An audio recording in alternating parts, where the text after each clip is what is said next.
तालुका माझा न्यूज मध्ये आपले स्वागत. तर टाकूया एक नजर शहरातील काही बातम्यांवर. झिंगवर्स हा जो कॉन्सेप्ट आहे हा फक्त मुलांसाठी नाही आहे.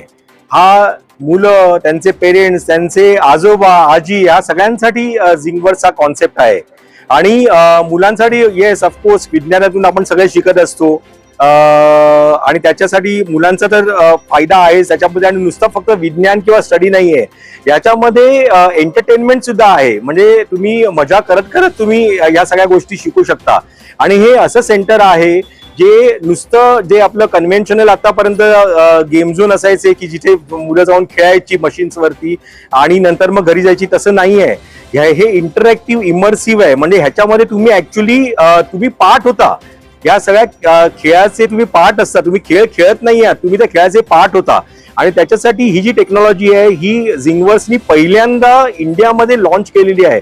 25,000 स्क्वेअर फूटचं हे जे झिंगवर्स हे स्टोअर आहे हे एक फॅमिली डेस्टिनेशन आहे. कारण अशी जी टेक्नॉलॉजी आहे ती बाहेर परदेशामध्ये फार कॉमन झालेली आहे, पण आता इंडियामध्ये ही फर्स्ट टाइम आम्ही लॉन्च केली आहे झिंगवर्सनी. आणि मला फार अभिमान वाटतो की आम्ही ते कल्याणमध्ये लॉन्च केली आहे. झिंगवर्स हा जो कॉन्सेप्ट आहे तो कल्याण का नाही, मी म्हणेन की कल्याण का नाही. कल्याण खूप इमर्जिंग मार्केट आहे. आणि मी नुसतंच कल्याण कशासाठी की बाकीच्या सगळ्या आता टियर 2 टियर 3 सिटीज जे आहेत, सबब्स आहेत, ते आता पुढच्या होणाऱ्या मेट्रो सिटीज आहेत. त्यामुळे कल्याण का नाही. कल्याण आणि अशा बऱ्याचशा ज्या सिटीज आहेत त्यांच्यामध्ये खूप पोटेन्शियल आहे. आणि प्रत्येक गोष्ट आपल्याला मेट्रो सिटीमध्येच इंट्रोड्यूस व्हायला पाहिजे असं नाही आहे ना. तो जो आपला कॉन्सेप्ट आहे तो आता आपल्याला चेंज करायला पाहिजे.